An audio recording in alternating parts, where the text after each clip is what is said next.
Yo, what's up mga kadulit? Ayan, welcome back dito sa ating YouTube channel. Kamusta po kayo? Isang pagpalang umaga po sa inyong lahat. At meron tayong nakatransaksyon sa TikTok kagabi lang. Ito yung mga customer talaga na walang keme-keme. Wala nang masyadong arty-arty pa. Deal agad. Yan, maraming salamat po sa TikTok natin dahil yung ibang mga customer natin na sa TikTok nanggagaling. At maraming salamat din po sa lahat ng mga nanonood. Dahil meron na po tayong 1 million views sa TikTok. Ayan, wow! Talaga nakakataba ng puso pag mga ganun ng views eh. Sana dito rin sa YouTube natin. Nangangarap lang.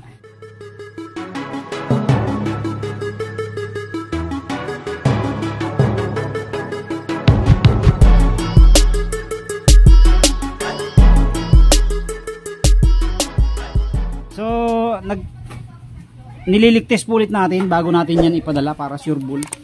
Hirap kasing masingitan tayo eh. Nakakahiya sa customer pagka masingitan tayo. Nililigtest ko po yung tangke niya para sure na wala na tayong iintindihin. Ayan, ang ginagamit ko pong pangligtest ay gasolina. Pag po kasi crudo, pag po kasi langis medyo malapot eh, ano siya, madumi. So ito pagka tinaktak natin, okay na to. Tapos pinapatuluan ko rin po ng kaunti yung kanyang ito, yung ating oil intake pipe para makita rin po natin kung may leak po dito sa ilalim. Ayan po, mahina lang ang tulo. Tayo lang natin na dumaloy siya dito sa loob. Tapos papatagalin natin ng mga 5 minutes and then pag walang leak ay tutuyuin na natin at ating ayan na, dumaloy na oh. So sa ganyang paraan po makikita natin yan kung mayroon pong leak dito. Okay. Yan po, puno na dito siya. Ayan.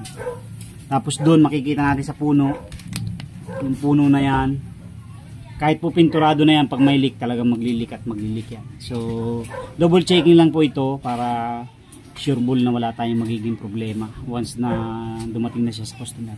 Finish na po yan oh. Pininturahan na po natin at maganda ang pagkaka natin yan, pagkaka primer paint dahil ginamitan natin yan ng epoxy primer talaga na spray. So habang nililigtest natin, susukatan ko na muna ng stove frame kasi hindi ko pa pala nalagyan ng stove frame, medyo naging busy na kahapon eh. So, sukatan natin ang stove frame.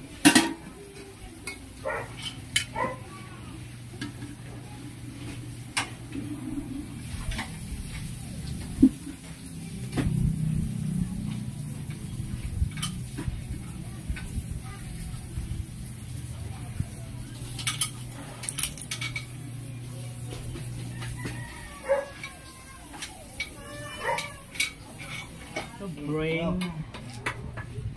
Tapos bawasan din natin dito.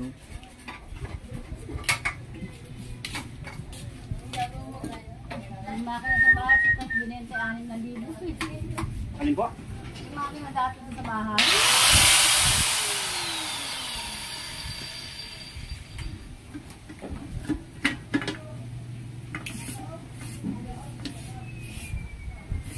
Hindi alam sa company niya may maintenance ko niya.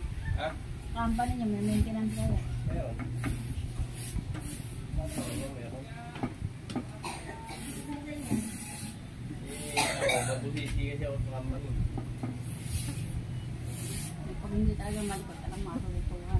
Ayan mga kapit, i-screw natin, isang screw lang yan, hindi na natin dadublehin para hindi hassle magtanggal. Okay.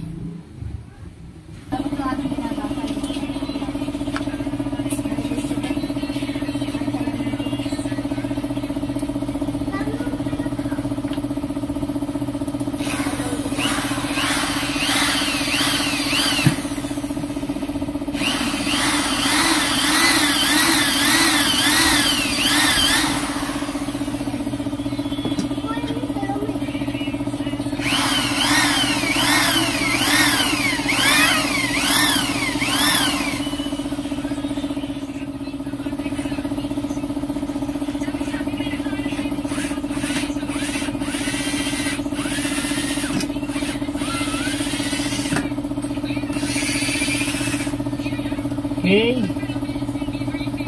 Ating champura. Champura.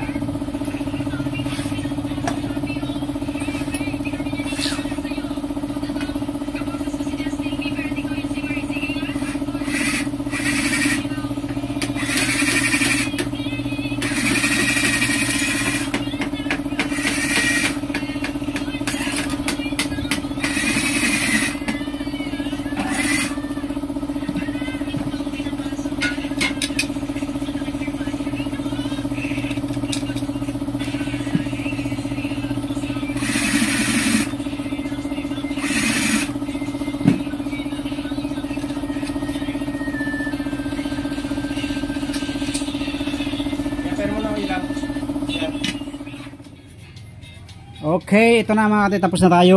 Na-prepare na natin. Isang screw lang nilagay natin kasi yung ibang customer natin nagreklamo pag marami pang tatanggalin. Ayan, may slot dito. Tapos i-screw natin doon. And then, naligtas na rin natin. Wala naman po siyang mga leak. O, pag tinanggal natin dito, dapat walang tulo dyan. O, wala. I-dry na natin at nang matapos na tayo dyan. And then, packaging na.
Salamin, tingnan mo dyan.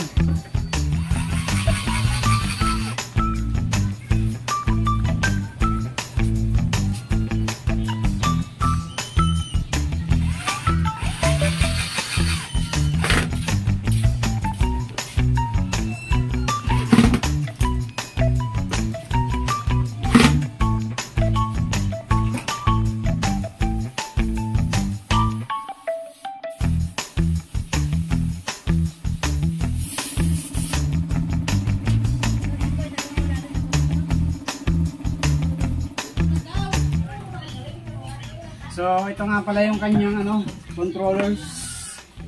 Tingin muna natin.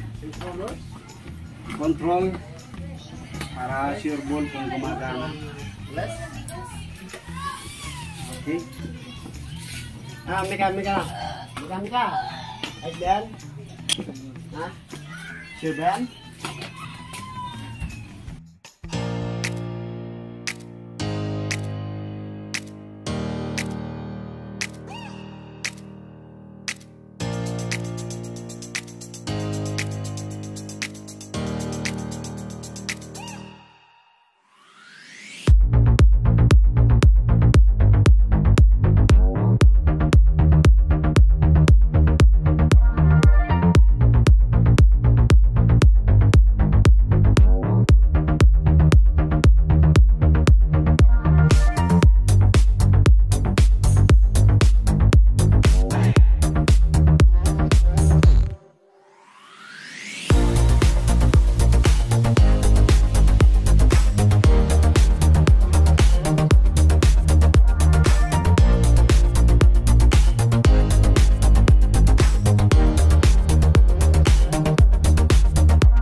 Tapos na tayo mga kaduit sa ating packaging. Ayan, bound to ano to? Bound to Candaba, Pampanga. Yun, Candaba, Pampanga. Okay, thank you very much po. God bless po sa inyong lahat. Maraming salamat sa inyong pag-support sa ating mga video. God bless po. Thank you sa 1 million viewers.